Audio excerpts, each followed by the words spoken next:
in your greatest body.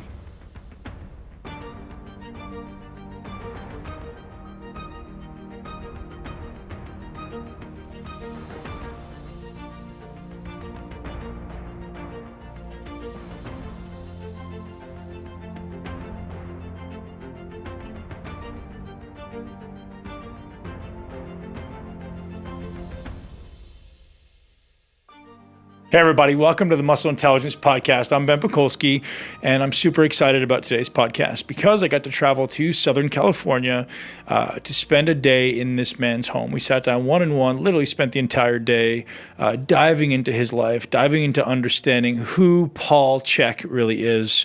And this guy is an incredible educator, someone that I may even call a guru, although he may reject that title.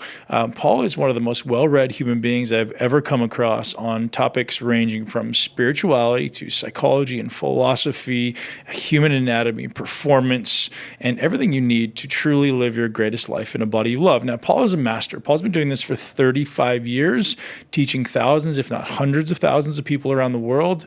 And his programs range from personal development to psychology, to physical enhancement, and to healing the somatic responses that you're getting from injuries, from emotional trauma. It's super, super interesting to really understand the depth and breadth of Paul's knowledge. Today's conversation goes deep into his past, goes deep into what drove Paul to become the man that he is, and after 35 years, what drives him to continue to have this thirst, this hunger to aggressively pursue knowledge and wisdom. And Paul has transcended so many aspects of education. He's now very much focused into the spirituality of life and evolving his spiritual side. And I will say he's already incredibly evolved spiritually. He gives us a lot of really interesting insights that may sound a little bit esoteric to a lot of our listeners. But when someone of 35 years of education and 57 years on this planet of incredible wisdom speaks, I suggest there's a lot to be learned, and you sit down and you keep your mouth closed and your ears open and you take in the wisdom, which is what I did for a large part of this podcast. Paul drops 90 minutes of incredible wisdom on us on, how he discovered this path and how maybe you and I can benefit from sitting down and listening and following our passion, following our soul, and finding meaning in our lives. And what does it mean to us to have meaning, and how can we pursue that more aggressively? So Paul has a really unique approach to integrating health and fitness and training. He's transformed countless lives through his many, I believe it's 16 programs he's got online. You guys should absolutely go over and check out the Chek Institute, from primal movement patterning to his PPS Success Mastery Program. This guy's an expert all around the world in all of these areas. And if you mention the name Paul Chek to anyone in the fitness industry, they will know who you're talking about and be super excited about his content, because he's got such a unique and insightful approach to everything he does. It's absolutely incredible that I had this opportunity. I feel incredibly blessed. I also got the opportunity to sit down with Paul on his podcast. So he's got a podcast called the 4D Podcast, which you definitely want to check out. And he actually talks a little bit about the significance of 4D, what that actually means, and how to live in 4 dimensions. And it's got some other interesting connotations in there as well. But without further rambling from me, I want you guys to get this amazing opportunity to listen to the podcast of Paul Chek. Now, I suggest you listen all the way to the end, because as we get more comfortable, as the conversation starts to flow, he really starts to get into really interesting, juicy stuff. The beginning is a little bit of a history about Paul, and we get into a little bit of a personal conversation about where we both come from, how we both have very similar pasts, and how these struggles often become our greatest opportunity to progress. And you guys know I say that all the time. I also want to give a massive shout out to everyone that I encountered in Southern California this week. So I spent the week down in Southern California. So I was in Newport, I was in San Diego, I was in Venice, I was in Beverly Hills. And everywhere I went, it seemed as though that, effectively everyone was so excited about the content we're bringing on the podcast. It was really invigorating to my heart and my soul to hear that we're making an impact and people are loving this content. So I'm grateful for you. I'm grateful for you giving me your time, your ear, and I'm so grateful that I get to bring you this wisdom and get to travel to meet people like Paul. If you guys enjoy the show, please support us as always, because it really matters. It really matters to me. It really matters that we can financially afford to keep this podcast going, because I really think we're doing a great thing, and I know we're impacting thousands and millions of people now. We're at around 3 million downloads for the year. Which is incredible. So I'm extremely grateful for you guys for continuing to share and continue to leave us reviews, because we want to bump up there on iTunes, because we want this really important message of holistic, healthy, intelligent muscle building to be spread around the world. And it's not just about muscle. You guys know there's all these things that go into truly living your greatest life, right? So if you want to build muscle, well, what are all those boxes you need to check to make sure that actually happens? If you want to lose fat, what are all those boxes you need to actually check to make sure that's happening, so that your internal health is there? Because we know that your internal health has to precede muscle building and fat loss. Without internal health, the likelihood of doing it becomes significantly diminished. So without more rambling, enjoy my podcast with Paul Chek. At the end of the show, share it with at least one person you know that loves it. Have an amazing day. Live your greatest life in a body you love. I'm sitting here in the house of the legend, Mr. Paul Chek. Thanks for the promotion. Honestly, that's an honest statement, and I'm so grateful to be here. And one of the things the audience needs to know about you is I think you're maybe one of the most interesting human beings I've ever met. Thank you. And I've been studying you for a while from a distance. And the thing that I love is so many people are very theoretical, and they have a brilliant theoretical knowledge. And then there's some people who have a practical knowledge. And there's very few people who have been able to integrate theory, practice, and spirituality in a way that's intelligently done with a substantiated backing behind it. And then I come to your house and I see why. There's thousands of books, and you're just a student of life. Yeah. How did that begin for you? Well, it began really, I think, from a spiritual perspective. My father drowned when I was 8. Oh, wow. And it put me into a deep crisis. And my stepdad and my mom didn't really elaborate much on what had happened, so it was kind of secretive. And I just felt, me and my brothers and sisters, I have one brother who later committed suicide, which was another spiritual crisis. And my sister were all just, kind of in shock. And I spent the next 4 years looking for my father everywhere because I didn't believe my parents. But paradoxically, I knew that he had died. My grandparents came to visit us right before they were going to my dad's funeral. And my first remote viewing experience actually was I think the night before my grandfather got there. Actually, no, it was he was there, and he told us that he was going to my dad's funeral. And that night, in a dream, I found myself hovering over the funeral and watching it, and I could see my grandmother and grandfather there. And he later talked to me, and I said I saw the funeral, and I told him what the gravestone looked like, and he was shocked because I described exactly what it was.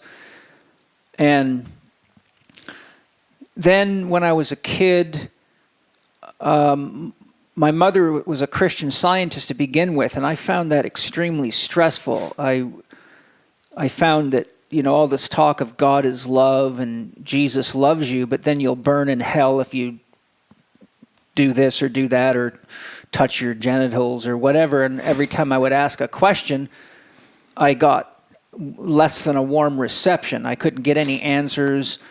And I actually found myself as a kid thinking, oh my God, how did I get to this planet? And I couldn't get anybody to answer my questions about all this Bible stuff that was not only confusing, it was self-contradictory, and I was worried. I'm like, I'm 8, and I can see there's problems here. And these people are believing it, and I can't get any answers. So my mother became a member of the Self-Realization Fellowship, which is Paramahansa Yogananda's teachings, when I was 12. And so she left Catholicism. yeah, she or Christianity. left the Christian Science. Yeah. She was dealing with a lot of pain, and she had a lot of crisis, and it'd be a long story to tell you all that, but she had plenty of pain to deal with. And she had friends that were practicing yogis through the Self-Realization Fellowship, and they were very beautiful people. They were both school teachers. And so they, I think, were the ones that inspired her to go to the temple meetings. And I'll never forget the first day I was in a Self-Realization Fellowship temple, and they started the opening prayer with everybody praying together to begin the ceremony. And the prayer began, Heavenly Father, Jesus Christ, Paramahansa Yogananda, Sri Yukteswar, Lahiri Mahashai, Babaji, Krishna, Jesus, Buddha, saints and sages of all religions, we humbly bow to you all. And when I heard that, it was like lightning went through my body. And I just, as a child, had this feeling, I'm safe. These people aren't going to burn and torture anybody. There's a connection, a love, a reverence, and a respect for all beings and all the great teachers.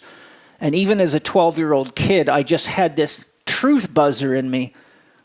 And I knew I was safe, and I saw how my mother, who had quite a violent relationship with my stepfather, and my stepfather was quite violent to us, very dangerously violent, hospital visits violent. And my mother and father, they started getting along a lot better as she practiced yoga and meditated. It was like the whole environment shifted. And later, when I was 15, I went to summer camp with the monks, and I was able to spend, a good chunk of time with them asking every question I could come up with, and they always had amazing answers. I learned meditation techniques. Yogananda was really big into a balance of diet. We exercised every day. All the monks, they had to take breaks and exercise and play basketball or do physical exercise. They had meditation practices.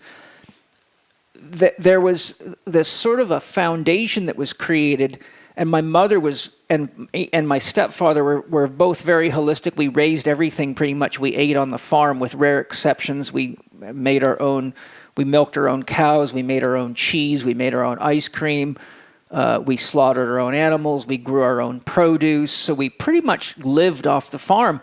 And I learned being on a farm that you can't mess around with nature. If you screw up, your animals die, you starve to death. If you screw up, your plants die, you starve to death. We had to grow our own hay, so when weather would shift, and if it was hay season and you didn't get the hay out of the fields quick enough and it started raining on Vancouver Island, it can rain for 3 weeks, day and night, nonstop. Mm-hmm. Your hay can go moldy and then it ruins the hay. So there's like a real interface between the forces of nature and the practical aspects of reality. If an animal's sick and you don't care for it, they die, you lose a lot of money, and a lot of time is wasted. And we sold firewood. There was times when my father didn't have work and my mother, as a waitress, couldn't afford to support the whole family, so the farm was a working farm, and my parents crossbred sheep to produce black wool, and we had a woolen factory. We converted one of our barns into a woolen factory. So I had a lot of interaction with animals, with plants, with nature, with responsibility. My dad's rule was the animals get fed and watered before you do. And if you ever got caught eating before the animals were fed and watered, you'd never forget it. And I learned, my father was, when I say my father, I mean my stepfather, he was the kind of guy that if he said, fix the fence or fix something, and he came back in an hour and it wasn't done, you were going to hurt. And so I learned that you have got to figure out how to get something done. He would say, I don't care if you have to beg, borrow, steal, call the neighbors, do whatever you got to do. And so as a child, I learned on a farm that you can't sit around and make excuses. You've got to use your neighbor's knowledge. You got to use the phone book. You got to do whatever you got to be self-reliant. Sure. Now, not totally self-reliant, because, if I needed to go ask the neighbor, hey, the baler's stuck, what should I do? I could get an answer. I learned to use the community. I also learned to pay attention to everything that you had to pay attention to be productive on a farm. And so through the sort of spiritual underpinnings, dealing with a lot of stress and emotion and violence, and learning how to, and a lot of the animals were my best friends, because I didn't have a lot of time to be with friends. It was get up early in the morning, do your chores, eat, run to the school bus, get home, start working, and you work till it was done, no matter how dark it was, eat dinner, and then to bed. So my life was kind of like this conveyor belt. And so I didn't have a lot of friends. So I made friends with the animals, and I remember raising pigs from being piglets till the time they went to slaughter, and feeling the terrible pain of losing my friends, and raising the chickens and having to slaughter them, cut their heads off and pluck them and gut them, and going through this paradoxical experience of developing relationships with these beings that I then had to kill and eat. And it had quite a profound effect on me. And my mother, being a yogi, and Yogananda inspired people to practice vegetarianism. So when I was 12 or 13, she asked me if I would do it with her. And after 6 months, I started feeling really bad. And I couldn't think straight, and I had no energy, and my parents knew something's wrong with them. So they took me to a naturopathic physician, and he did some blood tests, and he came back and said, this kid's anemic. He needs a steak. Just take him home and feed him some meat. And I remember the first time eating meat after 6 months, it was like someone just turned the lights on, and all of a sudden, within a few hours, I was like back to my normal self. So sort of as an overview, I learned spirituality that helped me deal with tremendous emotional loss and pain, which I had plenty more of in my life. I learned that a system of world religious concept, which is a higher structure stage of consciousness than fundamental Christianity is, where you honor and worship all the great faiths and traditions, and seeing how intelligent the monks were and how they processed information taught me, don't have inhibitions about where you get knowledge. Go wherever the gold is, and the only question is, does it work in practice? So when you put all that together, you get somebody who has a genuine interest in getting to the bottom of it, who's not afraid to ask anybody, from the neighbor to your friends at school to the sports coach, to looking through the phone directory and calling people. And I learned a high level of responsibility. If there's one thing my father taught me, don't make excuses. Get the job done. Right. My dad's rule, if you aren't bleeding to death or dying, you better get the job done, or you will be bleeding to death and dying. Yeah. So now you have this very, very sincere articulation when someone asks what you do, and you say, I help people. Yeah. And that's just such a beautiful thing. And it's sincere coming from you, right? Like you're a healer physically, so you're helping people build their physical body, build their mental body, build their spiritual body, improve their relationships. And you've kind of brought it into this beautiful framework. And your choice, you can start talking about the four doctors, or the totem pole, like the Czech totem pole. Yeah, I'd love to just kind of walk down whichever you think is more appropriate for the audience right now. How you kind of got to narrowing down the thousands and thousands of books you've read into this very simple and concise blueprint. Yeah, well, one of the things I'll say to preface that is, one, I only went through the 9th grade. I left school in the beginning of the 10th grade. I just found myself frustrated. I didn't feel like I was learning anything. And coming from a kind of, on Vancouver Island, logging's the chief industry, and everybody that I grew up with was very practical. If you couldn't weld and use tools and run tractors and, do stuff, you were kind of a useless person, know. So when I was in school, in social studies and, French class, and I'm like, what? This doesn't connect the dots for me, and I couldn't get anywhere. So to make myself viable and useful to the world, I found when I got out of the Army, I went to sports massage therapy school, because that's, long story made short, through my experience as trainer of the United States Army boxing team, I intuitively sensed I could help the fighters through massage. So I just started reading books on sports massage. And my grandmother, when I was a kid, I had asthma due to a traumatic emotional event that triggered several years of asthma in me. And my grandmother was the only one that could get rid of the asthma, and she would do it with massage. And so something stuck inside of me that my grandmother left this imprint on me that love and touch with healing intention was very powerful. And so when I became the trainer, I was also representing the Army in triathlon. So I'm one of the rare Army athletes that represented the Army in 2 sports. I fought on the Army boxing team, and I was the Army's representative in triathlon. I won the Army triathlon. My wife did too, which was a rare event. Husband and wife to win an event like that with almost 800 people competing. And I started studying everything, and then when I got out of the Army, for the next 16 years, I averaged about $30,000 a year in continuing education. And what I did is whenever I ran into problems with a client, no matter what their issue was, I would then go research journals or find the doctors that specialize that. But what that led me to was searching around the world for who is the best at disc injuries, who's the best with neck problems, who's the best with digestive issues.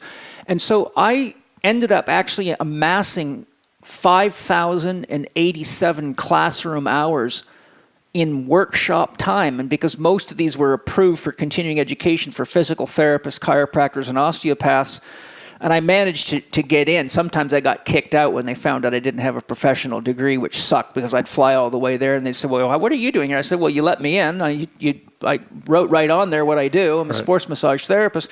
But that only happened 2 or 3 times. But I ended up getting to study with the best people in the world. And I learned hands-on, no BS, not a bunch of theory. This is what you do with this. This is what you do with this. And so I amassed this spherical knowledge, and because I didn't have a professional bias, I would go to chiropractic conferences, I would go to massage conferences, I would go to physical therapy conferences, I would go anywhere, whether it be craniosacral or whatever it was.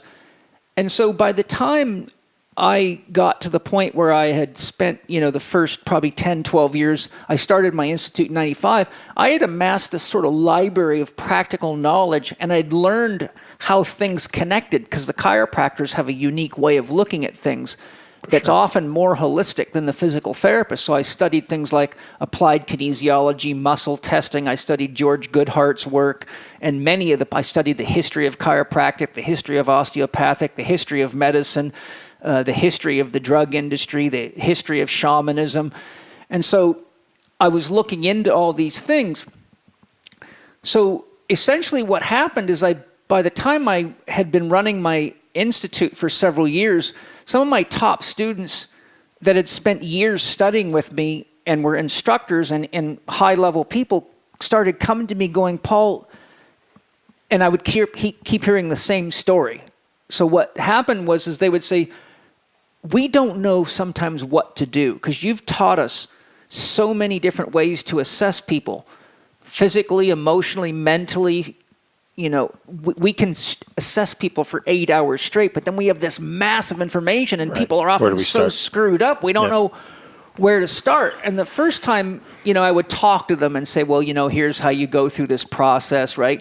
But after it started happening over and over again, I said, okay, I've got a problem on my hands, because there's an internal process that I haven't figured out how to teach my students, which is how do you pin the tail on the donkey, sift through all this massive amount of information and prioritize it. That is ultimately what led to the development of the Czech totem pole. And so I had to say, look, this is how the nervous system's wired. I studied developmental man for a long time, Penny, my wife, has a master's in biological anthropology. So when I met Penny, we had long and interesting conversations about developmental man, the selective pressures of nature, and I would share my concepts. And that's how my primal pattern movement system got developed, was me asking one question: what would we have to do to survive in nature with our physical body? Mm-hmm. And so I analyzed what were the movement patterns you'd have to have. And long story made short, I identified you had to squat, lunge, bend, push, pull, twist, and gait, walk, run, and sprint, all standing on your feet without any balance aids whatsoever. And so what I did is I said to my soul, okay, I need to figure out how to categorize this information into a simple system that could be used from beginning students to the most advanced doctors and therapists in the world.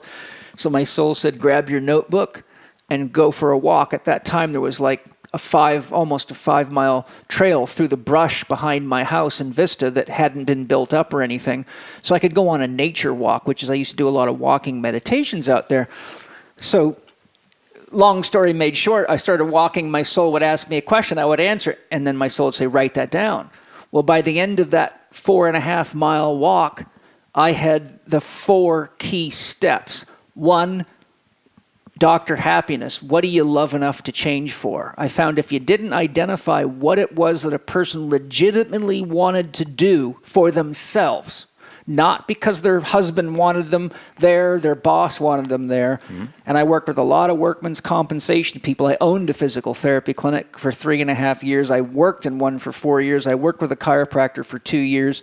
So I had a lot of experience in the trenches in the medical system, and seeing how a lot of people just don't want to get better. And for the first time, someone's listening to them and touching them. So these people just don't want to get discharged because they're getting loved for the first time in their life, right? So I found if I found out what it was that they wanted to do for themselves, and I oriented their therapy that way and said, well, look, you're here because you got injured at work, but let's make it work for you, they started healing. And they actually got involved in the therapy and started doing their home stretches, exercises, mobilizations, diet changes, whatever. So then my soul said, look, everyone has to have the right amount of movement first and foremost to keep their bodies healthy.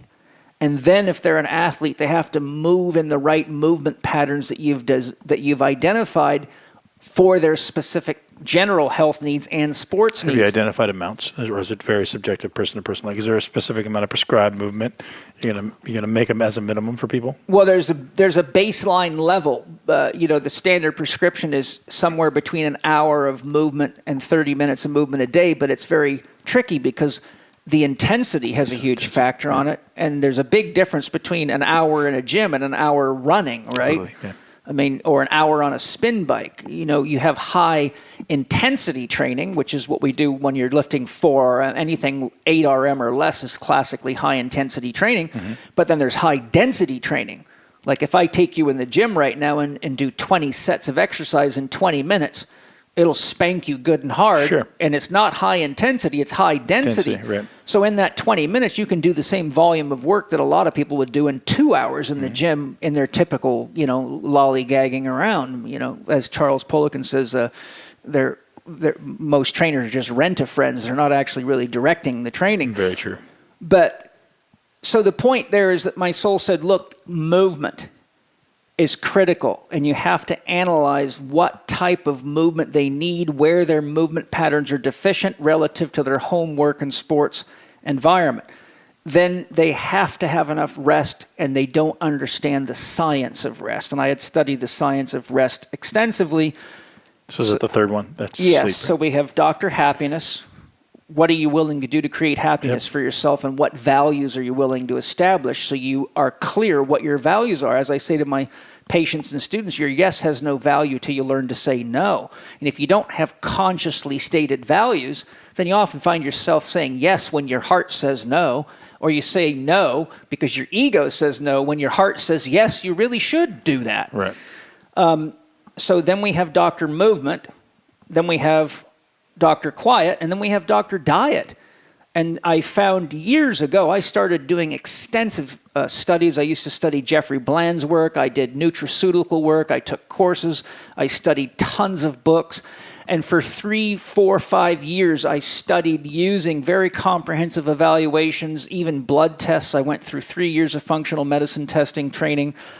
And I found that it wasn't doing much of anything for my patients. But then when I studied metabolic typing, and my friend who I've been working with on challenge cases for 25 years at least now, Dr. Cliff Oliver, turned me on to Bill Walcott's book, The Metabolic Typing Diet, and I started assessing what their metabolic type was.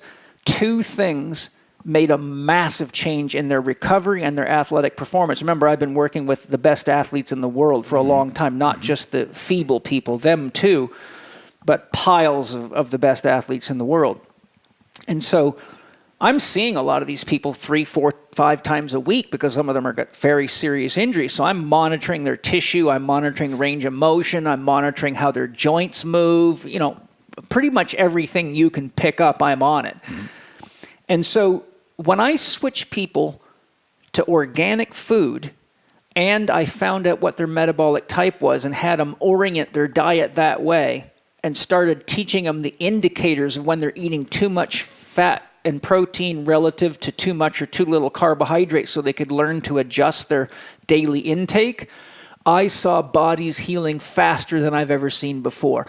I saw people that had chronic trigger point syndromes that had been in therapy for months. Within 2 weeks, it was like someone waved a magic wand. I saw athletic performance enhancements. I saw strength enhancement. I saw muscles start growing where they weren't growing before.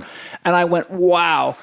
The quality of the food and getting the right ratio of plant foods to animal foods for your own genetic needs is more powerful than all the damn supplements you can fucking buy for the rest of your life. And I studied organic food and organic farming extensively. I was raised on a farm, and I went deep into soil science. I did courses on soil science, and I realized you don't know shit about nutrition if you don't understand soil science, right, because that is the basis of nutrition. And so when I looked at all the toxicity in commercial farming, and then I looked at all the supplements and realized, fuck, 99% of the supplements out there are just either synthetics, which is worse than garbage, or they're non-organic. They're concentrated commercially farmed products, which you cannot filter out pesticides, herbicides, rodenticides, and fungicides, which are highly toxic chemicals. So I'm like, these people, a lot of athletes were coming in with bags. I would have them bring all their supplements to me to analyze them. Some of these guys were taking $650 to $1,100, even more a month in supplements. None of it was organic. The first thing I would do is say, you're going on a 7-day caveman diet. No nuts, no grains, no seeds, no dairy. You can eat butter, unless I think you have an intolerance to butter, then I put you on ghee, clarified butter, because there's no protein in it, so it doesn't typically trigger the immune system. So no nuts, no grains, no seeds, no dairy. Eat all the plants you want, eat all the fruits and vegetables, eat all the meat, but don't eat anything else. And after 7 days, 100% of the athletes and people I worked with came back going, I am feeling better than I've ever felt. Yep. Why the hell was I buying all this stuff? And I said, because you read too many magazines, you watch too much television, and you believe what athletes that are being paid thousands and thousands of dollars to tell you they eat that shit. Actually, right, you think it works. So essentially what happened was I said to my students, there's 4 things you got to look at. The most important thing is find out what creates happiness for that person and help them establish their own core values about how much exercise am I going to get, when am I going to get it, and how am I going to get it. And I tell people the best exercise in the world is the one you're willing to do every day. Absolutely. Have you created a system for developing or determining your values? Yes. Okay. Yeah. So that's available on checkinstitute.com. Well, that's part of my Ford doctor training. It's part of my holistic lifestyle coach training. I don't want to go into it. I just want to know if you had a system that the listener can go check out. Yeah. Well, it's I could give a long expose of that, but yeah, basically your values are really what are you willing to do? Because if you don't, you've got less chance of living your dream and more chance of spending all your money on doctors and pills and drugs and feeling like shit. Mm-hmm. So just sort of to synthesize that, what's your dream and what are the values? And the values you have to have are, what am I willing to do that's happy making for myself? What kind of exercise and how much and when am I going to do that? Map that out, make that sacred time. What works best for me diet-wise, and what do I need to know about myself that are indicators of too much fat and protein or too much carbohydrate, so I know when to adjust my Now, is that diet. something we can talk about in a short amount of time? Because I know we're kind of on a time crunch, so I don't want to spend too much time on it. Well, I'm not. Okay, good. Well, metabolic typing is obviously something that could be, a multi-day course in of itself. But Yeah. knowing the factors that could indicate, hey, you're having too many carbs or too many fats or too much protein. I have an online course because this is so important. I actually took a big one chunk of a whole day from my Holistic Lifestyle Coach Level 2, which is my professional training for people that want to do this for a living. And it's called Primal Pattern Eating. And I take you through a very comprehensive explanation of how food affects your body, everything from your motor skills to your vision to your hearing to your emotions, how to identify what you're reacting to. I show you how to use muscle testing. I show you how to connect to your own soul so you can get guidance from your higher self. Wow. I show you how to use a system of symptom and diet logging. So you log all your symptoms that you're having, positive and negative, like in a phone, when they happen, and you simultaneously log everything you're eating and drinking, from spices to water to soda pop, whatever's going in your body. And I show you how to begin looking for patterns. So you'll see, for example, every time someone goes to McDonald's and has chicken McNuggets, within an hour, they have a headache. So I say, okay, look, after 10 days, you're going to see symptoms correlate with foods and drinks. And that begins a process called exclusion dieting, which is the most accurate assessment for identifying food intolerances and food allergies to this very day. And then I couple that with a 4-day rotation diet I built so you can take the stress off your immune system. But that online course, Primal Pattern Eating, shows you how to do this for yourself and gives you a snapshot of what it's like to be in HLC2 training, and it radically changes people's lives. What are some of the most common, so the big thing that we're having on my show right now is I bring on a lot of experts around, keto and vegan and performance nutritionists and then whatever, any type of nutrition fad that exists right now. And you said the right word there. Fad. Yeah, I understand. You understand. You know what fad means? No. Forthcoming anatomical dysfunction. True story. So we know that it's probably some blend in the middle, depending who you are, what your activity level is, what your goal is, right? It could be anything from fasting to veganism to vegetarianism to eating nothing but fat and protein. And I've demonstrated 1,000 ways from Sunday that even a guy with as much muscle mass as you could need to be on a vegetarian diet for a few days or a week to clean out or to get a variety of plant-based nutrition. There is no formula except learning to have a relationship with your body and the wisdom of your cells. And then if you get deeper into your soul and paying attention to the signs and symptoms, I have seen every single diet you can imagine that's been touted as the magic, from the keto diet to the Pritikin diet. I've been around for 35 years doing this, so I've seen all this shit come and go. But at the end of the day, if you're just listening to somebody else's advice about some diet, then you're just like someone who reads the Bible and believes it's the word of God and ends up spending the rest of your life in pain trying to figure out why Jesus would love you and burn you in hell. Right. Now, is there things that we can directly give the listener that, like, hey, if you're experiencing this symptom, it might mean it's too much fat. If you're experiencing this, there's it's too much carbohydrate. a lot of key indicators. For example, if you're getting too much fat, to make it simple, because the high sources of fat are almost always animal-based foods. Now, there's exceptions like oil. If you're eating peanut butter, that's high fat. If you're eating an avocado, that's largely fat. But when you look at it in general, almost all your high-fat foods are high-protein foods. So I just break my system into eyes, no eyes. If it has no eyes, it's high in carbohydrate and typically low in fat. If it's got eyeballs, it comes from an animal, and it's going to be higher in fat and protein. Now, inside there, you can have things like lean fish. I'm in the metabolic typing system. I'm a parasympathetic dominant fast oxidizer, which is basically someone who has genes that comes from regions where the ground freezes in the winter, and they don't do well without a certain amount of flesh foods, fats, and they typically have a higher need for foods that have purines, which is in the dark meat of birds, it's in the dark meat in tuna, it's high in sardines. And purines turn out to be very important for making neurotransmitters in our body. So some of us for example, have a higher need for purines. The point I'm getting to, a guy like me can't live well at all off of lean meats or chicken breast. I feel like crap. Yep. So what happens if you're somebody who needs higher fat mixed with protein and you eat a lot of protein, you'll feel full, but you'll feel hungry all the time.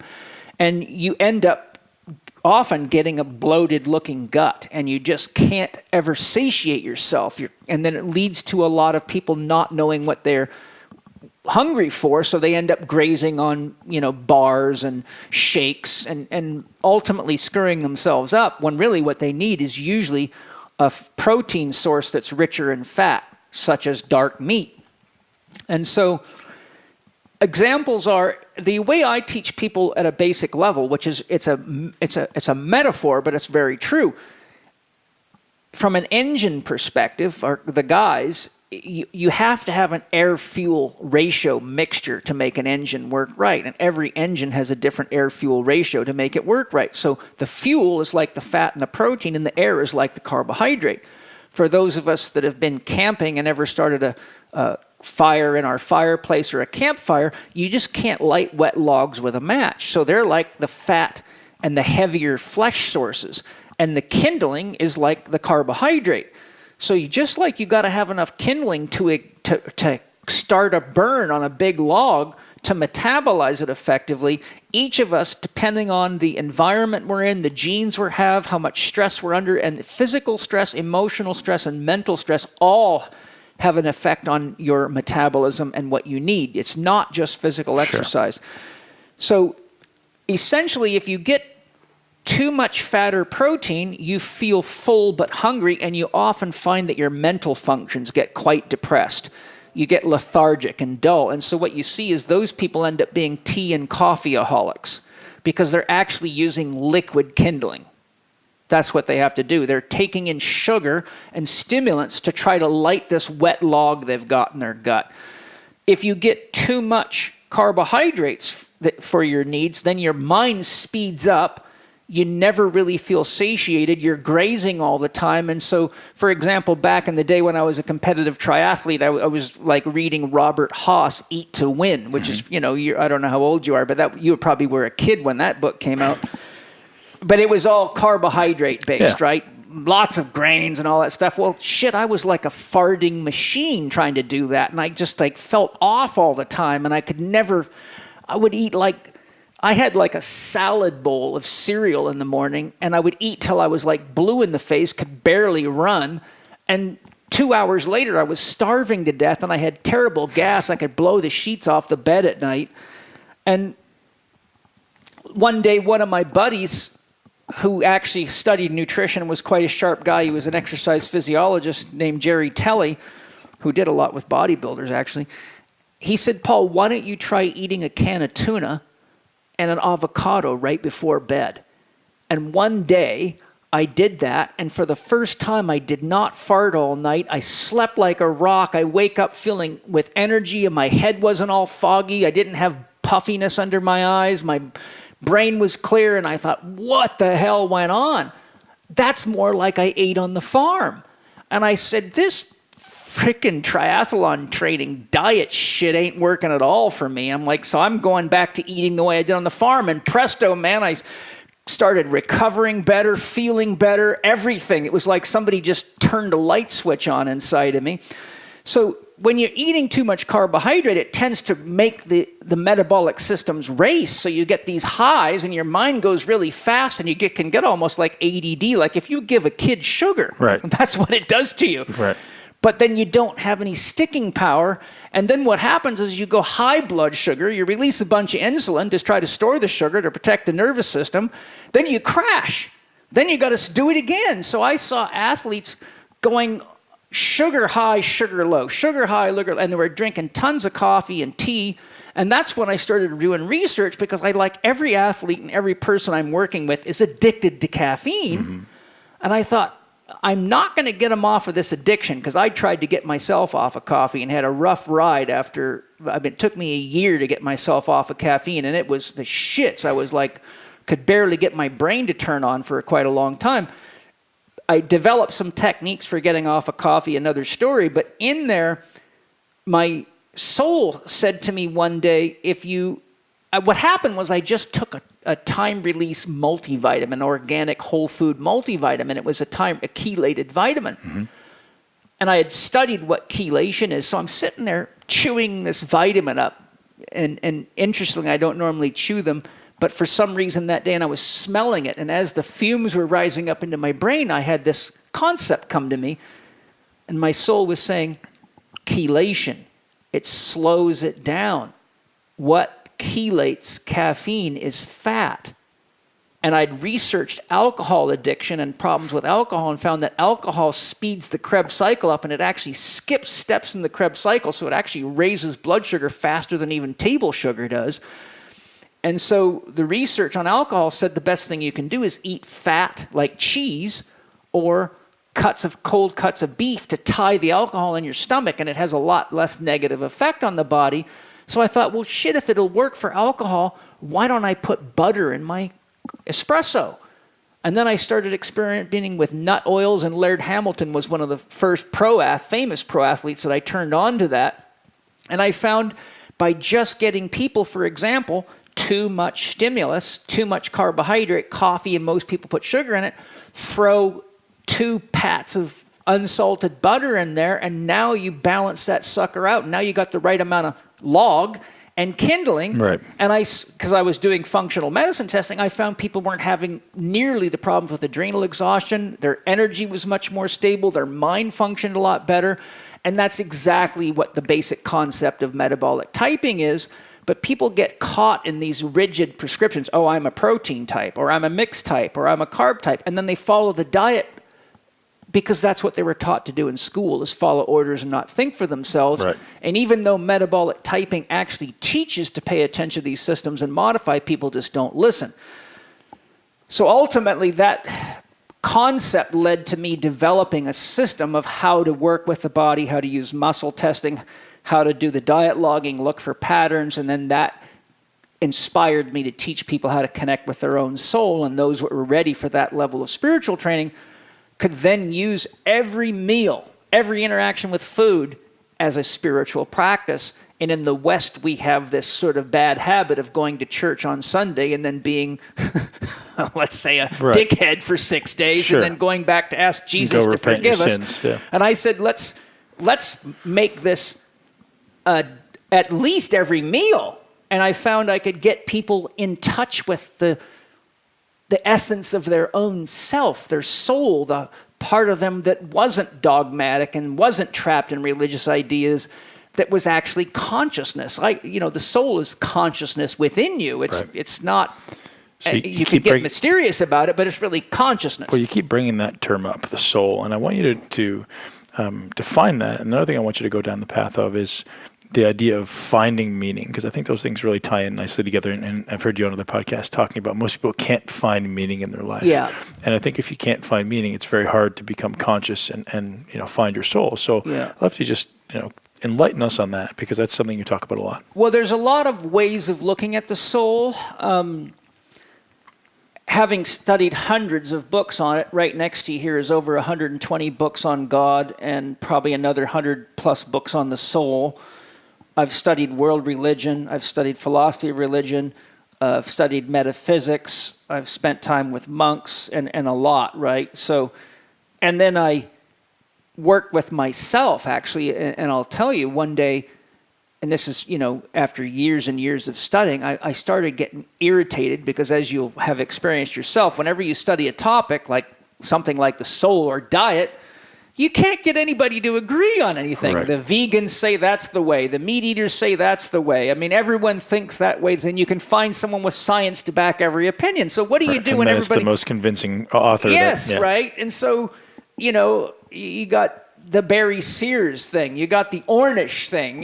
So these guys are going at each other tooth and nail, and half these diet experts are overweight and unhealthy and look like and shit, most of them are full of shit. Look like skinny as a rail, like they came out of a concentration camp, Yeah. right? And I'm like, Yeah. that's not exactly how you'd have looked in nature. Right.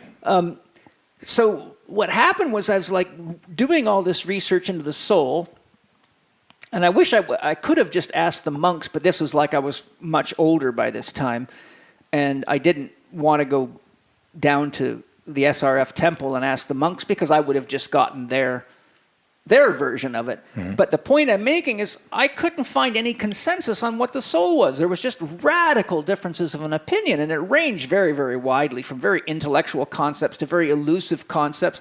And 99% of the books in the world on the soul don't tell you anything about how to get in touch with your own soul, Right. which I thought was just silly. So I'm sitting in my sauna meditating, and this is, maybe 18 years ago or something.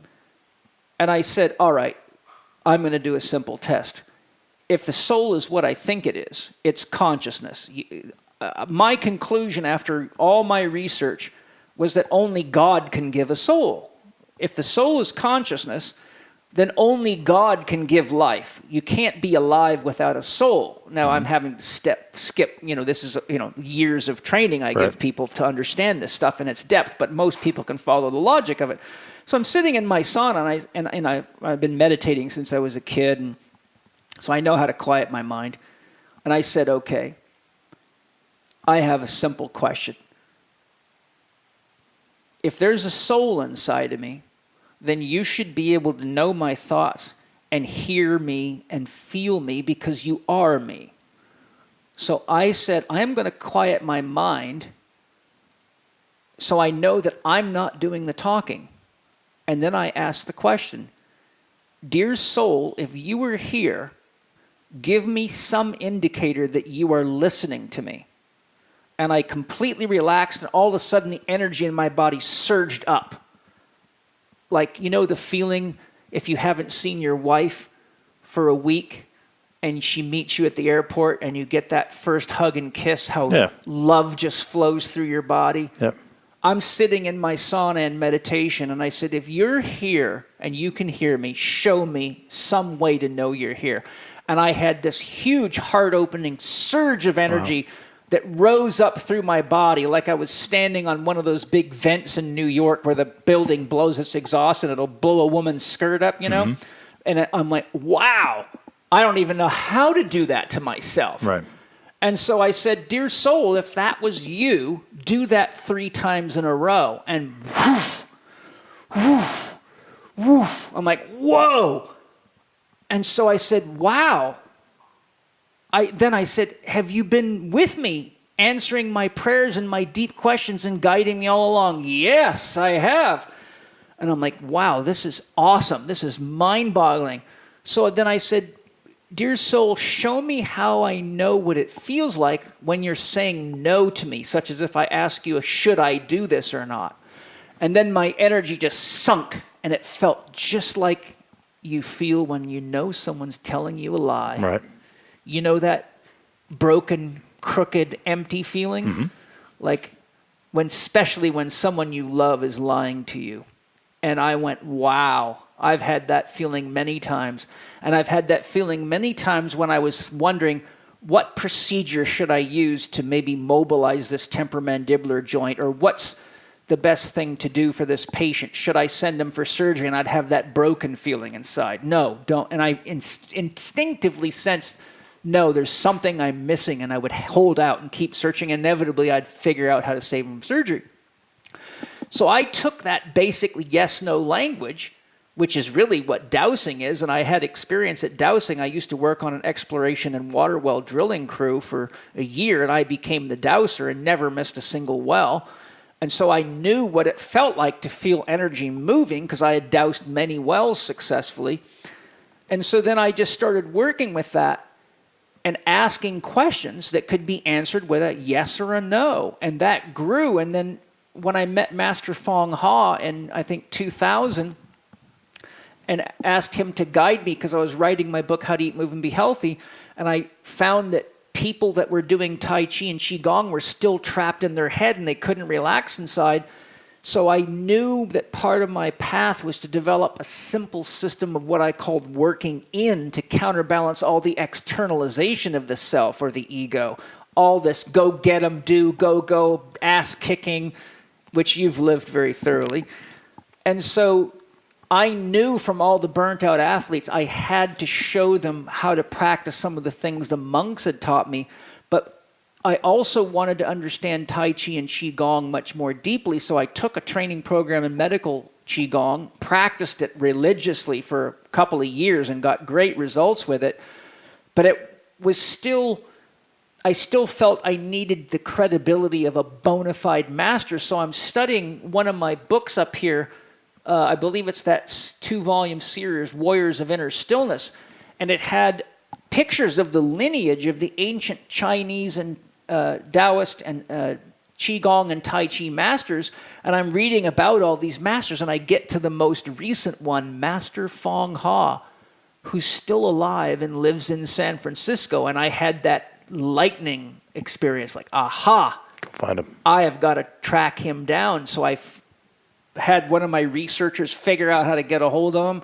I called him up, told him I was writing this book. Would he be willing to work with me? I'd be happy to pay me. He says, I'll do it for free. I flew to San Francisco. Long story made short, he put me through enough training that I reached a sense of inner mastery where I knew what I was trying to teach.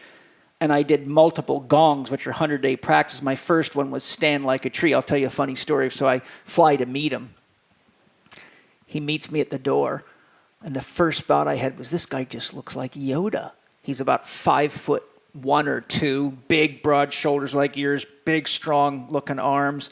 At that time, he's probably about 80 now, but this is like around 2000, so maybe he was 60-something, but he still looked like you wouldn't want to tumble with this guy. He looked like a real strong MMA fighter or wrestler, right?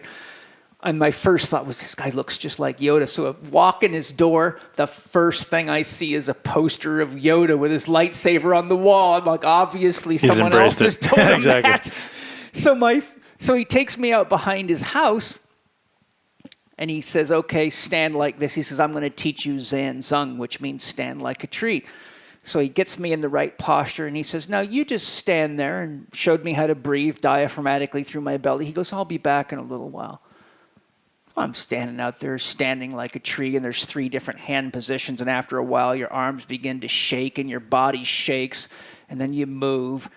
And I'm like, okay, I used to be a paratrooper. I've played these games where you got to hold your weapon out in front of you until you're dead, and people are dropping like flies. And so I said, I can play this game.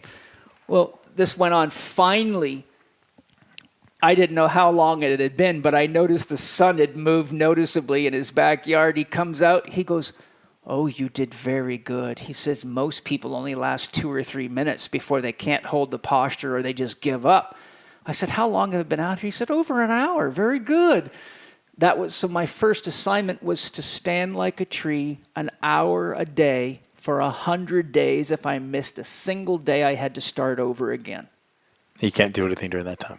You stand like a tree and you calm your mind and you breathe through your belly and you learn to feel the energy moving through you. Your eyes have to be open or closed? Ideally closed. So you bring your consciousness inside. Sure. The eyes actually consume a huge amount of energy. So your eyes are providing about 80.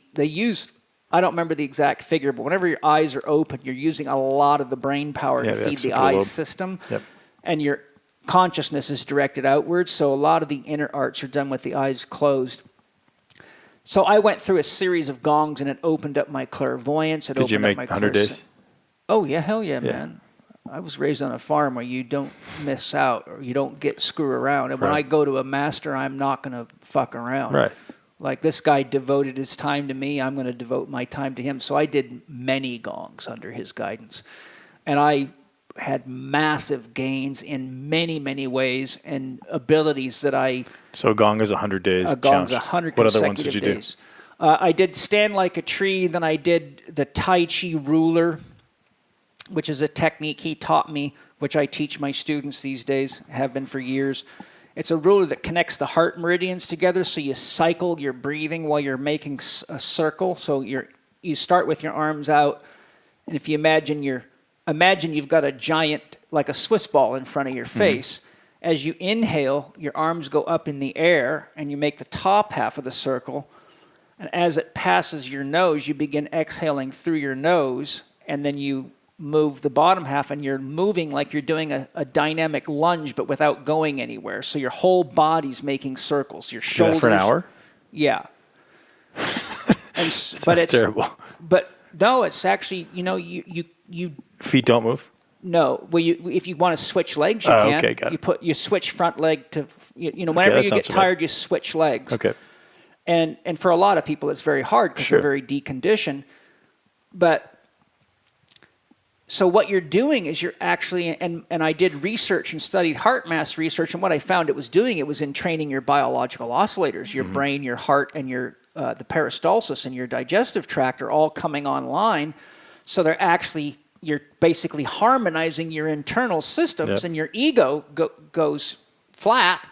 So now you're basically totally in tune with your unconscious, your subconscious, and your conscious. They're all, like dancers moving beautifully. Right. And it had massive effects on my ability to read people, to have precognitive awareness of what was wrong with people. Long list of stuff. Just like it opened me up wide, blew my mind, actually. And I've had many students go through this. It's very much what happens to people in shamanic healing ceremonies, except those are very short-term experiences. These are very sustainable experiences. So I basically studied his system, and then I took the knowledge I had from all these studies and said, okay, I've got to merge these into practical, simple applications that anybody can use, which became the work-in exercises or the zone exercises. In my book, How to Eat, Move, and Be Healthy, I show a picture of Master Fong Ho and give him tribute for helping me develop all this stuff. So I balanced the working out and working in, but I kind of lost where we were going. But to synthesize the initial question was, I now had the ability to teach my students, when you analyze a client, you have to look at their life from 4 key perspectives. What are they doing that's happy making? How are they moving their body? How are they managing their diet and the quality of their diet and the need for individuality? And how are they managing rest? And I show my students there's 3 types of rest: active, passive, and total. And if you don't understand how to use those 3 types of rest, it'll bite you in the ass, right, especially if you're an athlete. And then I showed them, as the students go through their training, that these 4 doctors are not only physical, there's emotional. What are you putting energy to and moving emotionally? Dr. Happy, i.e., is this emotion I'm having really congruent with my dream, or is it a habit I'm in, or is it the byproduct of bad diet? Because it could be a biochemically induced emotion. Right. Then Dr. Movement, you have to look at the movement of your emotions and if it's productive or, again, is it destructive to you? Most people, there's a great book behind you, Destructive Emotions, by the Dalai Lama and Daniel Goldman, and there's lots of research in there on destructive emotions and how that's a major problem. Most people think themselves into illness and disease. So then we have to look at the emotional element of diet, and is that stabilizing our emotions? Because that's the biochemical aspect of emotions. Then we have to look at the emotional response to rest. Then we have to look at the mental element of Dr. Happy. There's things that, like sex might make you happy, but it might not feed your mind. Right. Sex might give you temporary emotional gratification, but you also find yourself having challenges with the person you're having sex with. So most people's sexual intimacy and emotional stability are kind of like a choppy ocean, right? So I showed that we have to look at the mental component and what are we moving with our mind? How are we exercising our mind? What are we doing to grow ourselves mentally? What are we doing to feed our mind? You're sitting in my kitchen of mental stimuli right here, right? Mm-hmm. You're surrounded by thousands of amazing books by amazing people. And so I realize that I feel good when I'm growing my mind in ways that ultimately help me help myself and help other people. Humans ultimately crave growth, right? Yes. And so then how do we look at Dr. Quiet? Because ultimately, if you don't get enough rest, your mind burns out.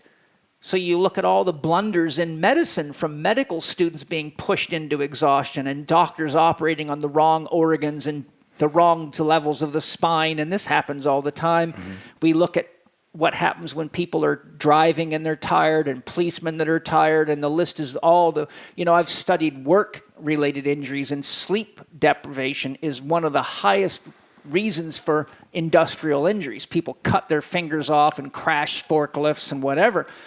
So I'm like, okay, what happens to your mental satiation if your body is not arrested and your emotions aren't rested and your mind isn't rested? So what I showed my students is that the 4-doctor system is a physical, emotional, and a mental system.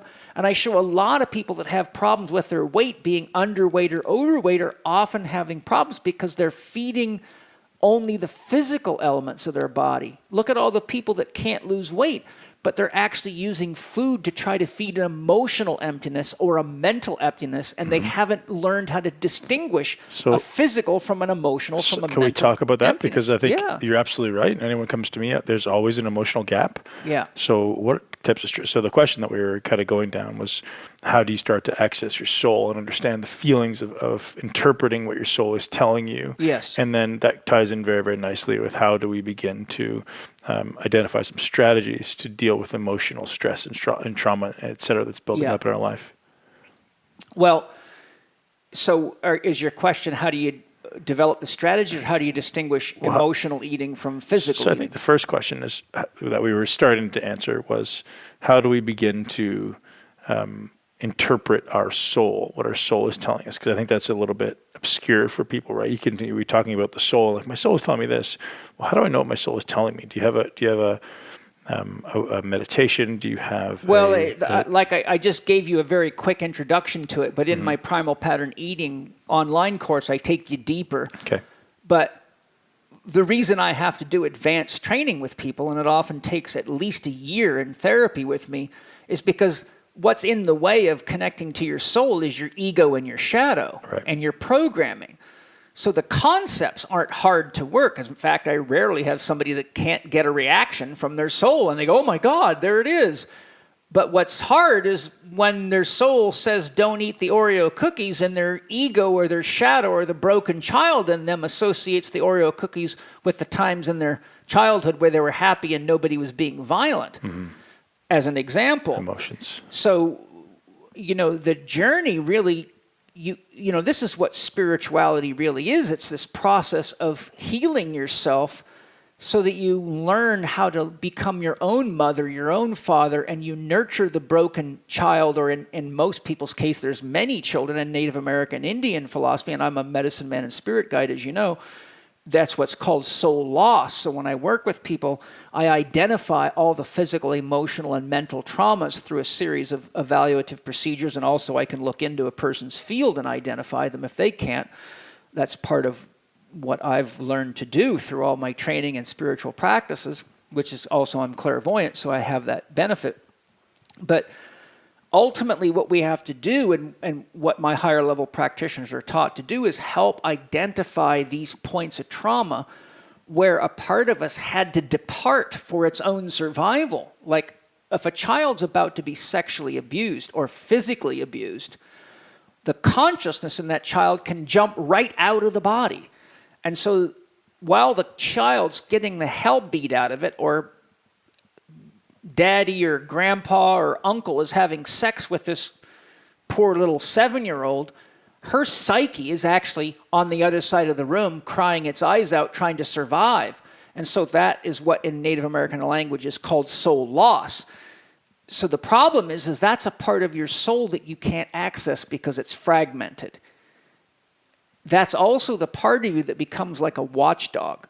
So basically what Jung used is the concept of a complex. A complex is a cluster of neurons that are wired together by by an emotionally charged set of associations. So, for example, if your father tended to whip you with a black belt and he had dark hair and he had certain things he says, anytime you see a man that has any of those characteristics, or you see someone wearing a black belt, that complex becomes like a sub-personality, and it immediately becomes afraid and gives you anxiety or gives you this urge to move away, and you can't figure out why, because you're just there for a job interview. You've never met this guy from Adam, but you're having these panic reactions or fear reactions. Or guys like you and me, we build up lots of muscle and take martial arts so we can make sure we can handle that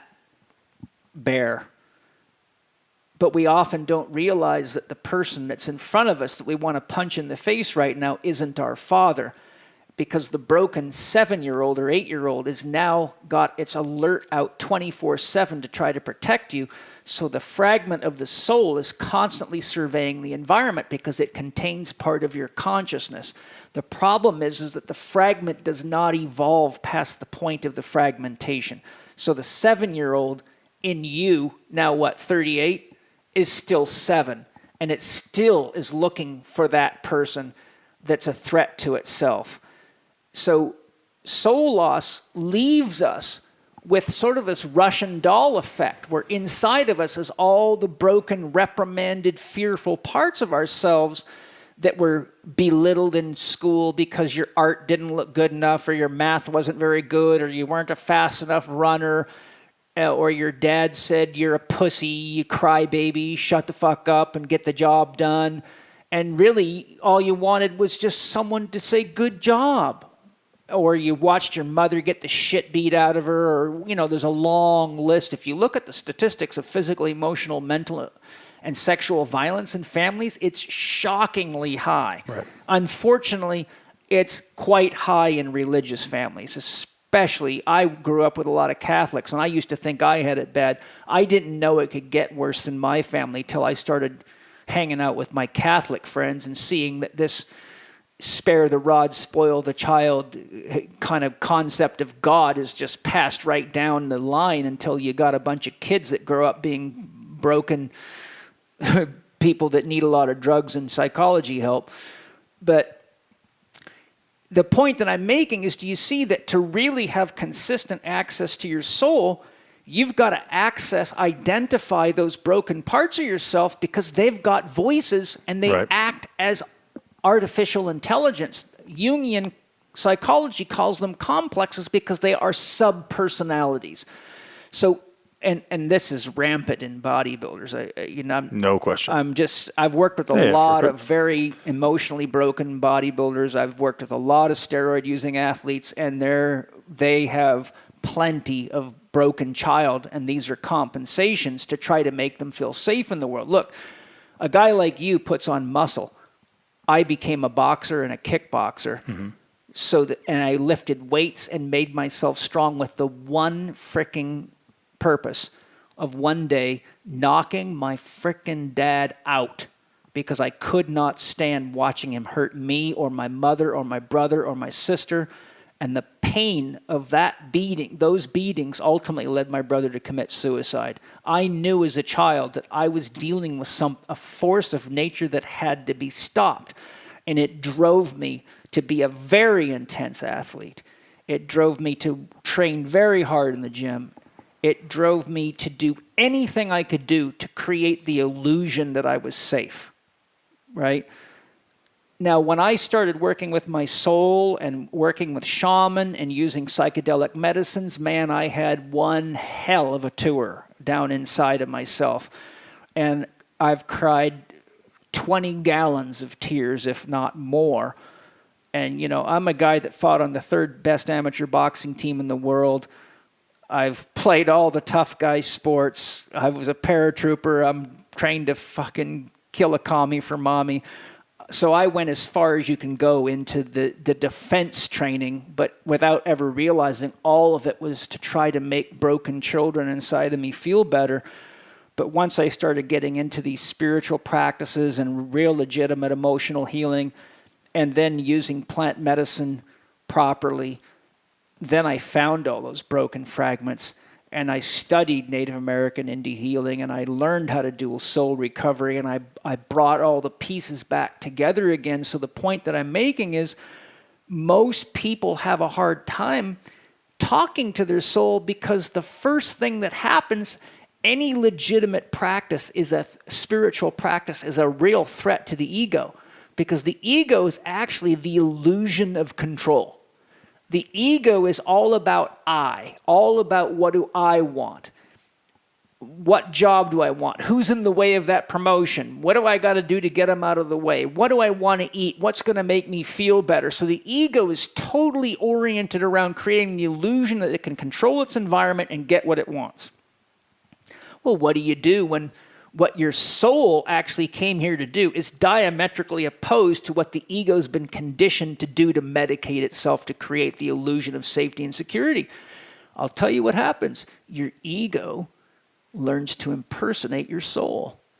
And when you get the soul saying, don't eat the Oreo cookies, stop watching the porn, get off your fucking phone and meditate, the ego starts impersonating the soul. So then instead of getting a yes from the soul, or you get the opposite answer you should be getting, but until you get deep enough into yourself to distinguish what I call the energy signature of a soul versus the ego, you think you're doing spiritual practices. So I get to laugh now and then. Students of mine will say, oh, my soul told me to eat the Oreo cookies, or my soul told me to smoke a bag of pot, or my soul told me I could cheat on my girlfriend. And I'm like, I hate to tell you this, but your soul is God within you. And there's one surefire way to know when your soul's talking, two surefire ways. If your soul's telling you to do something, it's almost always going to enhance all of your relationships. It's going to make you a better person no matter who you're interacting with, from insects to plants to animals to man to whatever. Two, if you ask the question, what would love do now, and you answer it honestly, you'll get the same answer your soul would give you. And egos, I like that, don't give you that answer. Right. The ego says, fuck that guy. The ego cuts the guy off and takes his parking spot. The ego finds all sorts of ways to trick the system. The ego says, oh, my boss is rich, I'm going to steal from him, I'm going to use his phone to make long-distance phone calls. That's nothing like the soul operates, right? So there's a real deep spiritual process that has to go on. But you see, now this gets a little bit deep, but you'd have to say, well, why would God set it up this way? Why go through all this? And you have to understand what consciousness is. There's a lot of definitions of consciousness, but Itzhak Bentov says consciousness is the total information carrying capacity of any system.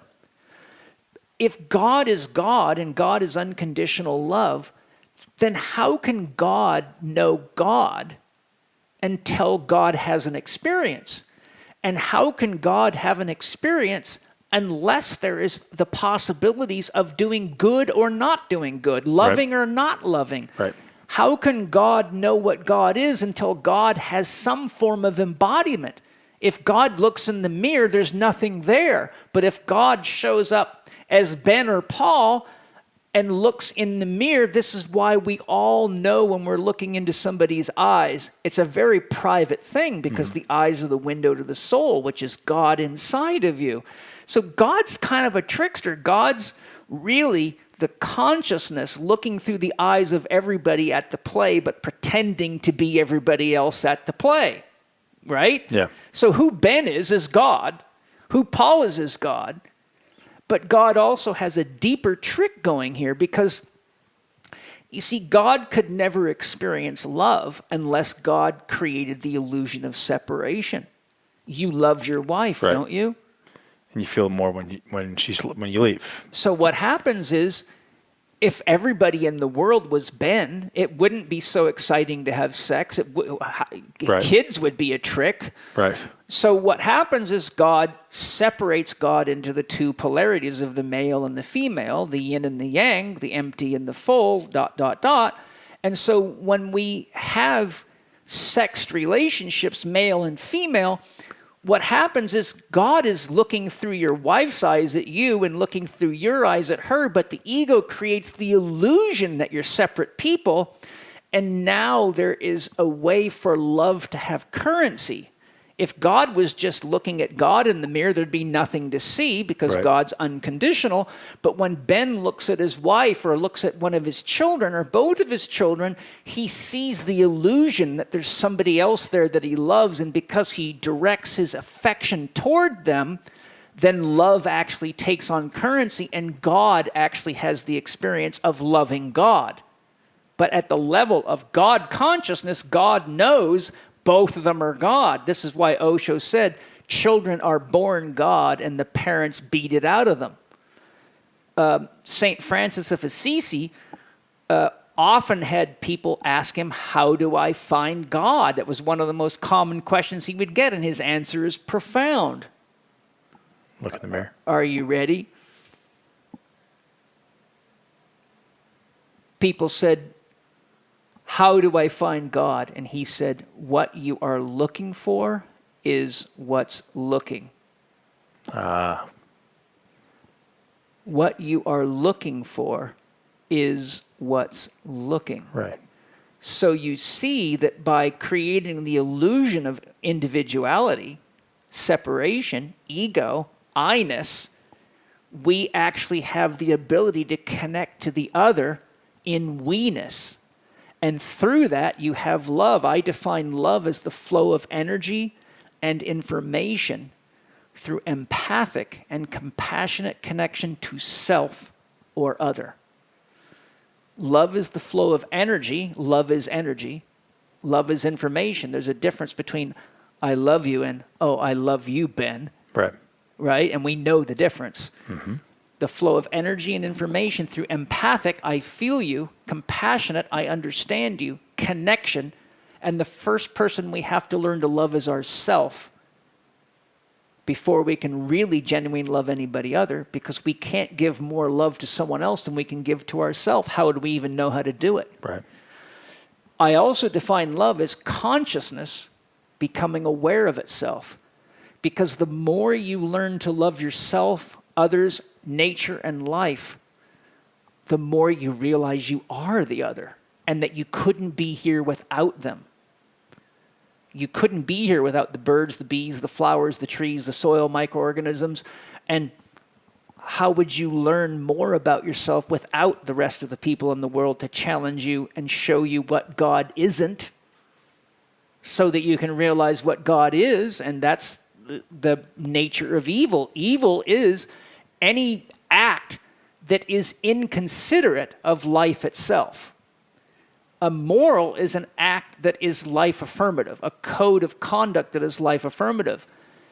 Something that's immoral is against life. Evil is against life. If you look at the word evil, E-V-I-L, it's live spelled backwards. Mm-hmm. L-I-V-E is evil backwards. So paradoxically, in order for God to truly experience what God is, God had to give the illusion, had to program into the illusion the choice to love or not to love. Because if you had to love God, what would be the difference between that and a robot? Right. Or a zombie? So paradoxically, when you look at the world and you look at the universe, you see that the whole, in my experience, the whole universe is weighted toward love. Yes, you can be evil. And we have a lot of successful evil people around, right? No secret about that. But the more you are successful, metaphorically, in quotes, with evil, the more you isolate yourself from other people. Think about it. Yep. Think any time you've done something for your own benefit at the cost of somebody else, either to diminish them or to promote yourself or to gain something by cheating, whatever, it always leads you into less trust in yourself. You actually begin, this is why they say criminals always lock their doors, because they think like criminals, mm-hmm. right? But the rest of us, like I grew up on the farm, I don't think we ever locked our doors. Right. I mean, the cars were open, the house was open. We didn't live in a way where we thought that we had to lock our doors because we don't think like criminals. But Right. the more your ego tries to bolster itself personally, physically, emotionally, financially, etc., at the expense of other people, the more narrow your universe and your world gets. And the next thing you know, the only people you can trust are evil people just like you, and you know you can never trust them because you can't trust yourself. Wow. So what happens is God sets it up so that you have the free will to practice acts of evil, but ultimately God's got a default mechanism in the game because you go further and further into isolation until you have all the money and all the toys and all the people faking that they love you, but you feel absolutely desperately alone, right? And so there's no way home but to learn to love. And so really, what my life has taught me through lots of bumps and scrapes is that the ultimate form of worship, the ultimate form of connection, the ultimate form of safety and security is to realize yourself as one with the other.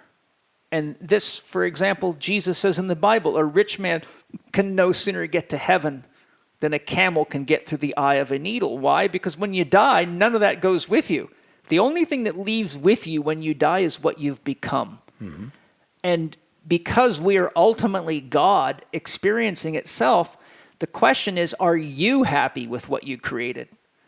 And when you become free of your body and look at the world and look at your life, you consciously see when you chose to act in ways towards other people that created not love, that created pain, that created separation, that were violent, whatever. And ultimately, each of us, knowing the truth of ourselves after we die, comes to the realization that we could love better, that we could live with more love, that we could do more for the world. And so the desire to be honest about who and what we really are draws us back into another experience of life. And we continue until we reach the point where we are so ultimately satiated that we actually become unconditional love again. And that is what really the word nirvana means, to extinguish or to blow out. Once you've reached the level of depth of understanding and you've saturated yourself so fully with love that you see the illusion for what it is, then you basically can return to source, because you can't return to unconditional love until you are unconditional love, because by definition, you can't be there if you have a condition on you, okay? So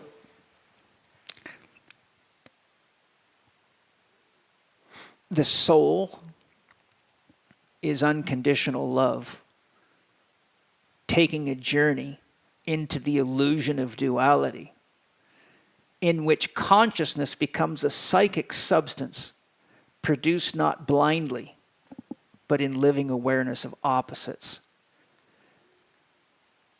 And what God is that which loves us no matter how evil we are, because God has got to allow evil, or love has no meaning. And neither does free will. The difference is evil ultimately takes you down a darker and darker blind alley until you find that you're so alone that the only way to get home is to learn to love again and to reconnect. And look at what the most painful torture there is for a prisoner: solitary confinement. Not physical violence, not starvation, putting them in a hole by themselves. Because what we are is everybody else. And when we're separated from it, It literally will kill us. When we're evil, we are afraid of God because we inherently have a soul that knows the truth of what God really is not evil. So there's a point at which we come to the realization that what we're doing gives us some kind of momentary gain, but ultimately hurts us in the heart. And the only way we can heal those wounds is to love ourselves better. And the more we love ourselves, the more we realize we couldn't be here without everyone and everything around us. And then when we grow deep enough into ourselves, we realize that the pain is a necessary tool to awaken consciousness, because if we didn't have pain, we would stay forever watching television, eating Oreo cookies, and pacifying ourselves, right. And we would never grow into ourselves to ask the deeper questions, to create meaningful ways of living and loving, and to create technologies that bring us together.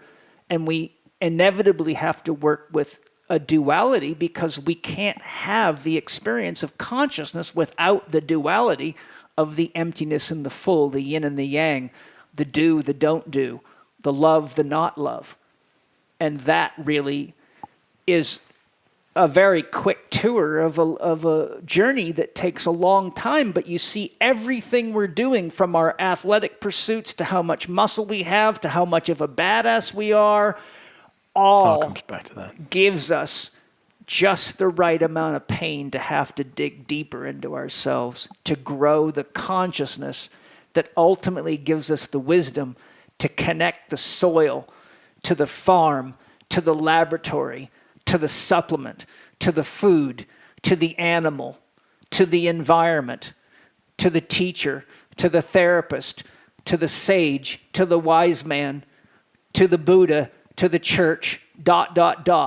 And eventually, there's two paths to enlightenment.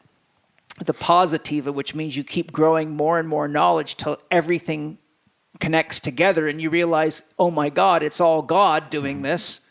Or the negativa, where you minimize intellectualism and you grow deeper and deeper into yourself until you get so empty that you're filled with the universe itself.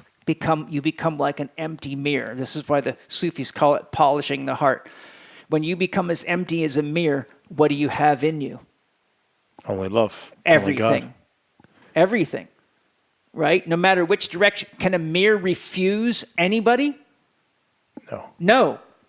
So what happens is when you take the path of the negativa and you go deeper and deeper into calming your mind to where you have no ego activity, you become like a mirror that receives everything, and you see there's no separation between the stars, the planets, the moons, the people, the dogs, the cats, the microorganisms. You see it's all God living and breathing and expressing itself, and that's the Tao that can be spoken. The emptiness that makes room for it is the Tao that cannot be spoken. Extremely deep and complex. Oh, but that's just a quick tour. Is this the stuff you teach in your courses? This is basically what I teach my students as they advance, but I teach them how to manage themselves, how to manage their bodies, how to have a dream, how to cultivate legitimate discipline, how to have goals, how to have values, how to be aware of who's supporting you. Like you are supporting me right now and I'm supporting you. We are making love together, right? In the most beautiful way. See, when we're young and immature, we think love is getting a blowjob or getting laid or, that physical love. Right. That's kind of puppy love. That never lasts very long. And once that drunkenness wears off, that's when a relationship really begins. But then love is your wife bringing you your phone you forgot when she's got to drive a half an hour in traffic and it's going to make her late and she doesn't complain. And she says, I love you, Ben, and I'll do it for you. Or it's a child in need that maybe isn't learning well in school, but instead of getting beat up and criticized and called stupid, mom and dad know that that's just not the path to its genius and that it needs to be in a different kind of school. or a child that's sick and requires you to abort your vacation plans, and a myriad of other things, right? Sex is really just the bait to get you to the point where you fall in love with somebody enough to be willing to grow up with them. Mm-hmm. That's when the show begins. But I teach my students to be a living, breathing example of what they teach, so they don't have to walk around worried they're going to forget chemical pathways and intellectual silliness. Carl Jung says intellectualism is a common cover-up for fear of direct experience, and it's damn true. How many nutrition experts are unhealthy and overweight? You go to a nutrition conference, it looks like an obesity conference. Mm-hmm. How many experts at weightlifting can't lift weights? How many experts at biomechanics can't lift weights, run or jump? I mean, I've lectured in universities all over the world, and it boggles me. I'm a consultant to many of the best sports teams and Olympic committees. And this is why PhD stands for piled higher and deeper, or progressive head death, as my friend James Wanless says. And I'm not against degrees or anything, but I'm saying if you hide behind academic degrees or pieces of paper, but you don't do the work to grow yourself, to learn to love, to care for yourself, I don't give a shit what diet book you're reading. It's either working or it's not working. Right. Well, isn't it interesting that we have more MDs, more physical therapists, chiropractors, osteopaths, nutritionists, dietitians, personal trainers, massage therapists, dance and movement educators per capita than ever in the history of man, and we are the sickest, most depressed, anxious, and suicidal people we have ever been. Why? Because intellectualism is a common cover-up for fear of direct experience. And I have many people with advanced degrees, from medical doctors, you name it. The Czech Institute is a multidisciplinary school. I don't care what your degree is. And they say, oh, do I have to do HLC? One, I've got a degree in nutrition. That means you really have to do it. Oh, I don't need to take your program design. I've got a master's in exercise and sports science. And I say, fine, if you can pass the test, then go ahead. Come on in without that course. Nobody's ever passed the test, even with their fancy degrees. Why? Because they really don't know the practical applications of it. You know, and I'm not trying to be disrespectful. I'm just simply saying the Czech Institute is my lifetime's work, and now the work of many of my instructors who are very, very elite, very skilled, very practical, authentic teachers. And we have married our talent and our life experience to put our students through a process of authentically mastering themselves so they can share it with the world. And when you look in your own eyes in the mirror every day and you really love yourself, it's easy to love other people.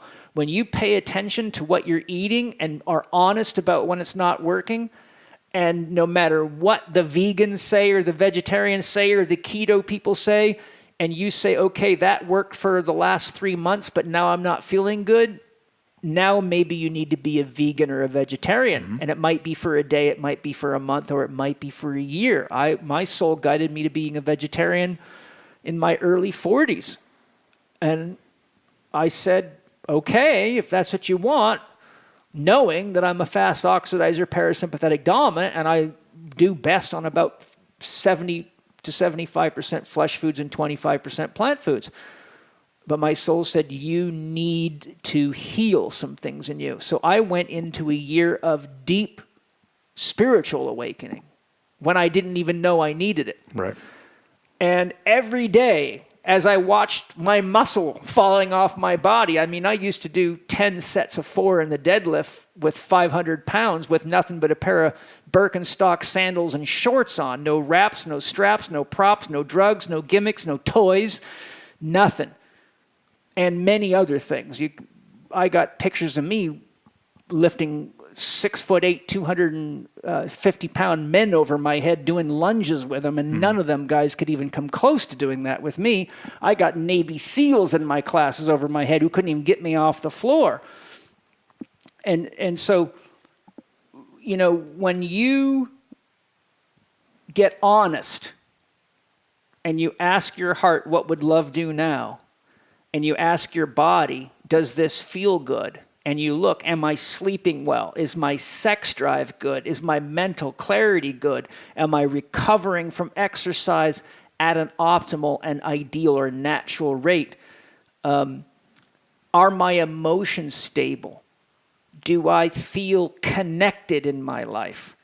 And those kinds of questions. Well, what you're eating and how you're living is either bringing you deeper into yourself and more capable of training and producing and growing yourself, or it's not. So much wisdom, man. I know we're running long. I don't know where we're running, man. I'm so busy looking at the beauty of Ben, man. Yeah, it's been an absolute incredible experience today, and I'm so grateful for the time and wisdom, and there's no doubt we're going to do this again, because this isn't even scratching the surface of what I want to ask you. But incredibly grateful for your time, and I'm going to direct everybody to the Czech Institute, and I know people are going to want to go over and check out your podcast, Living 4D. And we get into it now, man. That podcast, you've listened to some of them. There's no holds barred in there. Let's do it, man. I'm in. Living 4D with Paul Czech. So as Paul says, I'm going to be on his podcast coming up as well. He's going to reverse the tables. Uh-oh, it's on. And we're about to go lift some stones. I'm going to introduce you to a very primal form of exercise that's deeply spiritual. I'm in. Let's do it. Love you, buddy. And that's a wrap, ladies and gents. I want to first say thank you very, very much to Mr. Paul Czech for inviting me into his home to have this personal conversation. If you guys want to head over to YouTube, you can also check this video out on YouTube, where you may get some really interesting B-roll of Paul and I smoking some interesting things and lifting some heavy stones and a bunch of other cool stuff we did around his home that day.